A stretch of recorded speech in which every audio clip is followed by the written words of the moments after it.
का। तो आज बात को थोड़ी आगे बढ़ाते हैं। आज हम जाते हैं फोर व्हीलर्स पर, कार्स पर। तो देखिए, जैसे ही कार का मामला आता है तो अगेन ढेर सारे सवाल कंज्यूमर के मन में आ जाते हैं। एक तो सबसे बड़ा सवाल बहुत सारे लोगों के मन में आता है कि क्या मैं इसे अपनी प्राइमरी कार बना सकता हूं। देखिए, बहुत सारे लोग नहीं होंगे इस देश में जो दो कारें अफोर्ड करें। एक कार अफोर्ड करने वाले बहुत होंगे। तो जिसके पास एक और गाड़ी है पेट्रोल की या डीजल की, उसको तो कोई प्रॉब्लम नहीं है, भाई ठीक है मेरे पास एक ईवी भी हो गई। लेकिन जिसको एक ही गाड़ी लेनी है उसके मन में सबसे बड़ा सवाल होता है कि मैंने ईवी ले ली, चलो इसका माइलेज अच्छा निकलेगा, सब अच्छा आएगा, लेकिन किसी दिन मुझे लॉन्ग ड्राइव पे जाना हो, किसी वीकेंड पे फैमिली को बाहर ले जाना हो, साल में 2 बार अपने घर पे वेकेशंस बनाने के लिए जाना हो, अपने होम टाउन पे, अभी तो मैं अपनी ये गाड़ी ले जाता था लेकिन इस ईवी को मैं नहीं ले जा पाऊंगा, वो लोग अटक जाते हैं मैम।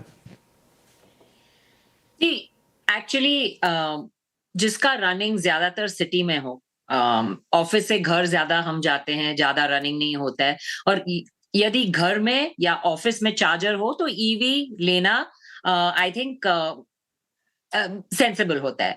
और जिसको लॉन्ग टर्म रनिंग करना हो, साल में एक बार जब हम हॉलिडे पे जाते हैं, लॉन्ग रन जाते हैं, आउट ऑफ टाउन जाते हैं, तो उस टाइम पे थोड़ा ज्यादा प्लानिंग करना पड़ता है।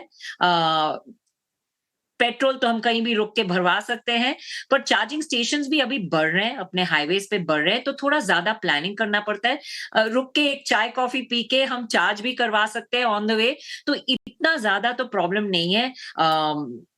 जरूर हम ईवी तो ले सकते हैं, बिकॉज इंडिया में इंफ्रास्ट्रक्चर बढ़ रही है। हाँ, पेट्रोल पंप जैसे नहीं है, कन्वीनियंस जैसे पेट्रोल पंप जितनी जल्दी हम फ्यूल भरवा सकते हैं उतनी जल्दी हम गाड़ी चार्ज नहीं कर सकते, ये थोड़ी इनकन्वीनियंस होती है लॉन्ग ड्राइव पे। पर इससे ज्यादा आई थिंक गाड़ियां की रेंज भी बढ़ रही है।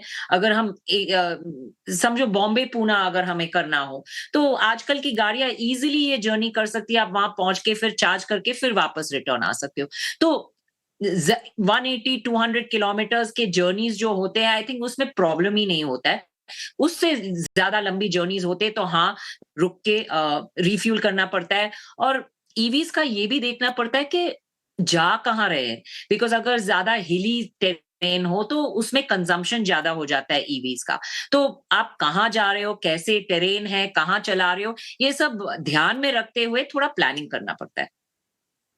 पूछा कि ये क्या अभी भी प्राइमरी कार मेरी बन सकती है, ये सवाल है। एक और चीज मैम कि चलिए लॉन्ग ड्राइव, एक शॉर्ट मतलब 180 kilometre, 200, like Mumbai Pune, it's fine. Delhi के आसपास के लोग आसपास की जगहों पे चले जाएंगे, लेकिन जिसे थोड़ा लंबा जाना है, एक फुल डे ड्राइव लेनी है, अब उन लोगों से जब हमारी बातचीत होती है तो अभी तो कई लोग कह देते हाँ मैंने कर लिया, जैसा आपने कहा प्लान कर लेते होंगे, यहाँ मैं खाना खाऊंगा तो वहां भरा लूंगा। अभी भी अगर हम देखें तो हर हाईवे पे पहली बात तो इतने ईवी स्टेशंस मौजूद नहीं है। नंबर 2, जहां पर वो ईवी चार्जिंग फैसिलिटी है भी मैम, 2, 3, 4, तो आज की तारीख में तो बहुत अच्छी। इसका एक कंट्रास्ट उदाहरण में जो मुझे कई बार महसूस होता है कि जब शुरू शुरू में फास्टैग आया था और उसकी सिंगल लेन हुआ करती थी और आपकी गाड़ी में फास्टैग लगाए तो आपको मजा आ जाता था, क्योंकि उस लेन से आप तुरंत निकल जाते थे, बाकी की जो रूटीन वाली लेन है वो खड़ी रहती थी। अब जब सब हर गाड़ी में फास्टैग लग गए तो वापस से वैसी स्थिति बनने लग गई कि एक एक गाड़ी निकल रही है धीरे धीरे, और आपको लगा कि ये तो कोई फायदा ही नहीं मिल रहा मुझे फास्टैग का।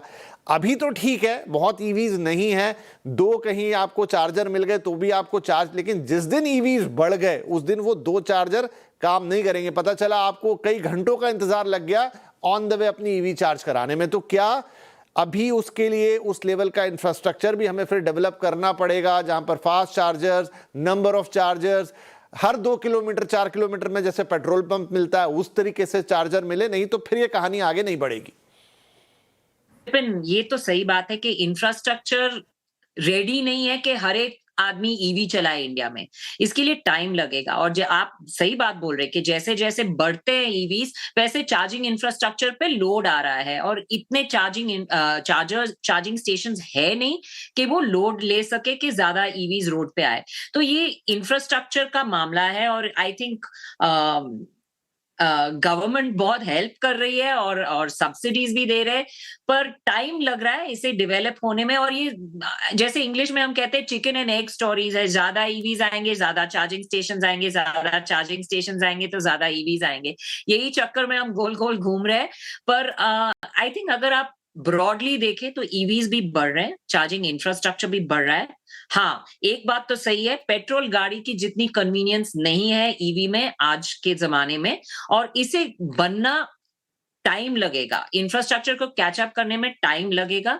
आई थिंक बिगर क्वेश्चन है हमारे चार्जिंग ग्रिड्स की और इलेक्ट्रिसिटी ग्रिड्स की, कि वो लोड ले सकते हैं चार्जिंग स्टेशंस लगाने के लिए। ये बड़े-बड़े क्वेश्चंस हैं जो आई थिंक अब तक आंसर नहीं हुए हैं हमारे कंट्री में, और इसी वजह से आई थिंक चार्जिंग इंफ्रास्ट्रक्चर भी स्लोली ग्रो हो रहा है। जितने स्पीड से हो सकता है वो नहीं हो रहा है। आई थिंक, और दूसरी बात ये है कि चार्जिंग, जैसे क्रांति ने कल भी कहा कि अगर घर पे हो या ऑफिस में चार्जिंग हो तो हाँ, ईवी लेने में सेंसिबिलिटी है, अगर नहीं हो तो बहुत प्रॉब्लम हो सकती है। क्रांति आ ही गए और आपने चार्जिंग इंफ्रास्ट्रक्चर की बात की, ग्रिड की बात की, उससे रिलेटेड एक और बड़ा सवाल है, थोड़ा आगे चलते हुए उसको पूछते हैं और वो कॉस्ट रिलेटेड सवाल होगा। क्रांति वेलकम। एक सवाल आपसे, इसे थोड़ा हाइपोथेटिकल भी मान लीजिए, थोड़ा प्रैक्टिकल भी मान लीजिए कि कुछ खबरें सुनते रहते हैं हम चाइना से कि अब ऐसे चार्जर भी बन गए हैं जो कि कुछ मिनटों में पूरी गाड़ी को चार्ज कर देते हैं। तो क्या वो दिन नज़दीक है जब उतनी ही देर में, जितनी देर में हम पेट्रोल भराते हैं किसी गाड़ी में, आप ईवी को चार्ज करा पाएंगे, या फिर अभी ये थोड़ी दूर की कहानी है? थोड़ी दूर की कहानी विपिन लग रही है, क्योंकि यहाँ पे अगर हम देखें मोस्टली जो रेंज और बाकी जो एंग्जाइटी का जो प्रॉब्लम है, चैलेंज है, वो बड़े बैटरी साइज से कोई भी कंपनी उसको ओवरकम कर सकती है उस चैलेंज को। लेकिन बड़े बैटरी साइज की कीमत ज़्यादा है, तो इस चक्कर में बड़ा बैटरी नहीं, आमतौर पर वो कोशिश करते हैं कि लिमिटेड साइज़ हो या लिमिटेड पावर की बैटरी हो। तो जब कीमत इतना बड़ा मुद्दा है इंडियन कस्टमर्स के लिए, तो वहाँ पर मुझे लग रहा है कि उसके आने में जिस तरह के क्योंकि बहुत सारे वायरल वीडियोज़ भी हैं, वो बहुत सारे R&D लेवल पे भी हैं, लेकिन ये बात तय है कि जो एक फ्यूल, जैसे अभी हाल में एक वायरल वीडियो शायद आपने भी देखा जिसका आप जिक्र कर रहे थे कि जैसे फ्यूल पंप में भरवाते हैं पेट्रोल, उतनी ही स्पीड में बैटरी चार्ज हो रही है। तो इस तरह की चीज़ों के लिए दोनों लेवल पे बात है। एक तो उतने ही फास्ट चार्जर का नेटवर्क आपके पास होना चाहिए, प्लस उस फास्ट चार्जिंग को संभालने के लिए उन गाड़ियों में कैपेबिलिटी होनी चाहिए। तो ये एक कैपिटल इंटेंसिव टाइप की बात हम कहेंगे, वो उसमें एक्स्ट्रा कीमत लगेगी, गाड़ी महंगी होगी, तो उसमें थोड़ा वक्त ज़रूर लगेगा कि कब वो एक बैलेंसिंग या बैलेंस वाला पॉइंट आए जहाँ पर वो तेज़ से चार्ज होने वाले जो बैटरीज हैं वो अफोर्डेबल भी हो जाएं। तो थोड़ा वक्त लगेगा उसमें।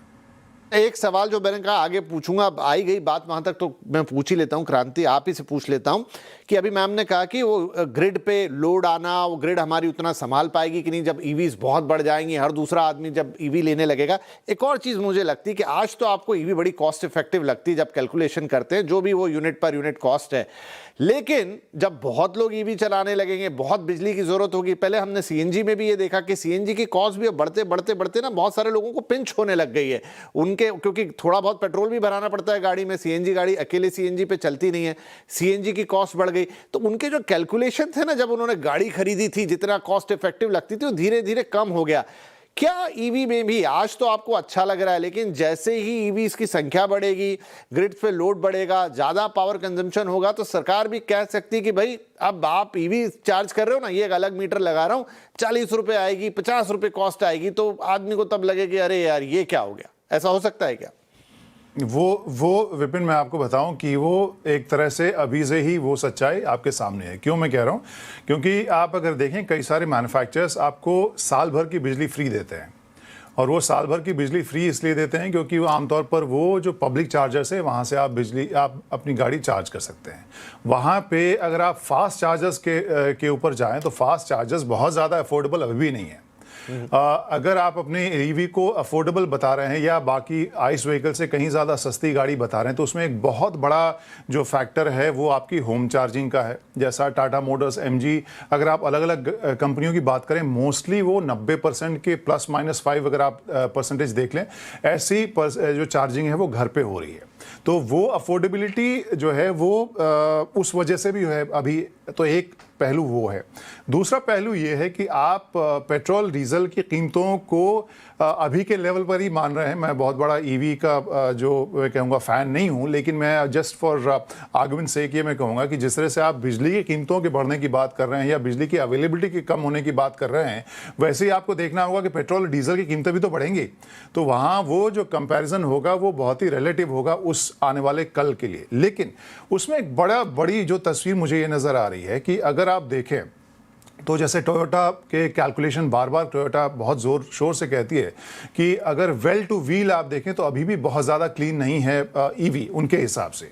तो इस तरह के आर्गुमेंट्स अलग अलग कंपनी दे रहे हैं। मैं ये ज़रूर मान रहा हूँ कि अगर हम ईवी को अभी की तस्वीर के हिसाब से इवेलुएट करें कि 5 साल के बाद तस्वीर क्या होने वाली है, थोड़ा सा इनजस्टिस भी होगा, थोड़ी सी तस्वीर अधूरी रहेगी। वाई? बिकॉज बहुत अलग अलग लेवल पर, जैसे आप जिस वीडियो का जिक्र कर रहे थे, चार्जिंग फास्ट कैसे करें वो उसके ऊपर रिसर्च हो रहा है, बैटरी की कीमतों को कैसे लिमिटेड रखें उसके ऊपर रिसर्च हो रहा है, गाड़ियों के बॉडी में जो सॉलिड बैटरीज हैं गाड़ी के बॉडी के साथ इंटीग्रेट करके उसके वजन को कम करते हुए जो बैटरी को बॉडी के हिस्से के तौर पर इस्तेमाल किया उसके ऊपर रिसर्च हो रहा है, जो सिंथेटिक फ्यूल हैं उसके ऊपर रिसर्च हो रहा है। तो अभी बहुत सारी चीज़ें हमारे सामने हैं, लेकिन बहुत सारी ऐसी चीज़ें हैं जो अलग अलग R&D और अलग अलग रिसर्च लैब्स में बदस्तूर जारी है।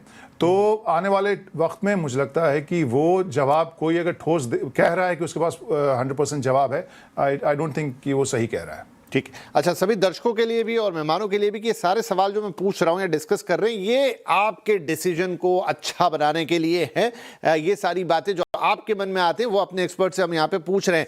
रेणु का एक और ऐसा सवाल है, जब गाड़ी लेने की बात आती है वो अभी भी जो डिफरेंस है, मतलब जैसे पेट्रोल और डीजल की कार में डिफरेंस होता है कि डीजल कार आपको लाख 1.5 लाख महंगी आती है, भले ही वो आपको चलाने में सस्ती पड़े, फिर वो एक लंबा कैलकुलेशन है कि आपकी रनिंग इतनी है, इतना चलाएंगे इतने साल में तो आप वो कॉस्ट कवर कर पाएंगे। सेम विद द पेट्रोल ये ईवी थिंग कि आपकी कीमत अभी आपकी यूजुअल पेट्रोल कार लीजिए उसी मॉडल की तो सस्ती पड़ रही है लाख 1.5 लाख, ईवी को आप ज़्यादा पैसा दे रहे हो, मतलब आपको कॉस्ट रिकवर करनी है, वो पहले ही ले रहे हैं आपसे। ये भी बहुत लोगों को खटकता है। जी, खटकता तो है, पर गवर्नमेंट सब्सिडीज भी दे रही है ईवी को, तो आपका टैक्स और रजिस्ट्रेशन और वगैरह वो सेव हो जाता है, तो ईवी का कॉस्ट भी ज्यादा इफेक्टिव होता है आजकल।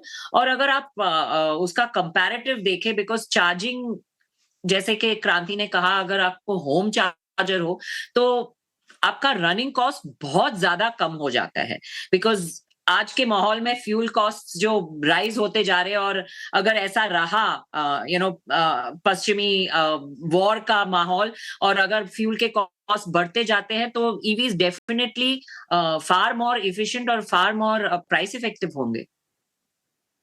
अब एक सवाल आता है बैटरी का। क्रांति, कल का शो कई लोगों ने देखा होगा, उसमें से कुछ आज मेरे ऑफिस में मुझसे पूछने आ गए, चेतक का उदाहरण ले आए, बोले किसी ने चेतक खरीदा या कुछ और खरीदा या कोई भी स्कूटर खरीदा फॉर दैट मैटर, और सर वो बैटरी का इशू आ गया और वो बदलवाने की कॉस्ट तो इतनी आ रही है। मतलब वो सबके मन में, आई डोंट नो उनको कितना फैक्चुअल पता होता है, लेकिन मुझे लगता है कि बहुत सारा बैटरी हवा बन चुकी होती। कार में भी देखिए, जब भी आप, मुझे याद पड़ता है मैंने कुछ 2-3 साल पहले एक टेस्ट ड्राइव लिया था, तब भी मुझे सेल्समैन ने कहा था कि जब आज अगर आप ये गाड़ी ले लेंगे, जब तक बैटरी को रिप्लेस करने का टाइम आएगा तब तक इस बैटरी का कॉस्ट इतना 1/10 हो चुका होगा, एक सेल रिप्लेस करना पड़ेगा पूरी बैटरी। मतलब कई तरह की थ्योरी उन्होंने मुझे सुना दी।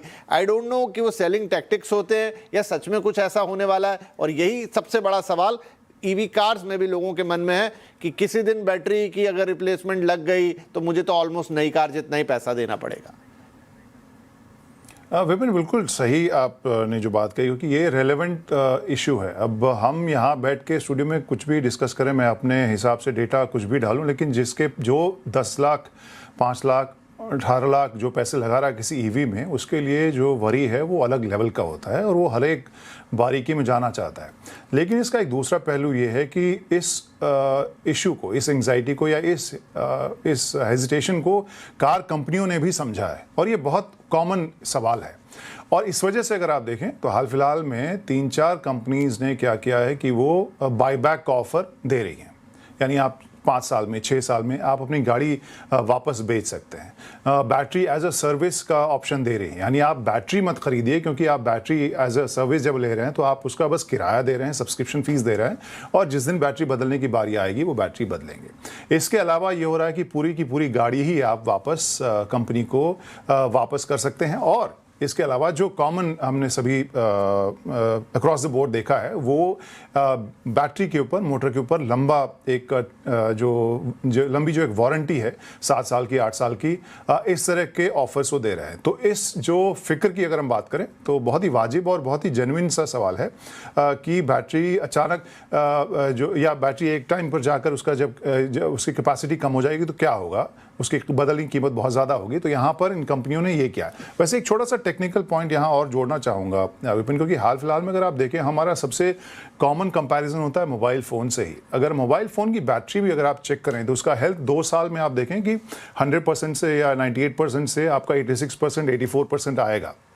तो वहाँ अगर हम गाड़ी की बैटरी की हेल्थ की भी बोले तो ऐसा नहीं होगा कि वो ऑन ऑफ होगा, आपकी बैटरी कमज़ोर होगी तो, लेकिन वो उसका जो रेंज है धीरे धीरे कम होगा। ऐसा नहीं होगा एक दिन अचानक से आप उठें और वो 80%, 90% से ज़ीरो उसकी कैपेसिटी हो जाएगी, ऐसा भी नहीं होगा। तो जिस तरह से मोबाइल फ़ोन का हम उदाहरण देते हैं, उसी तरह से बैटरी का हेल्थ भी धीरे धीरे ही घटेगा।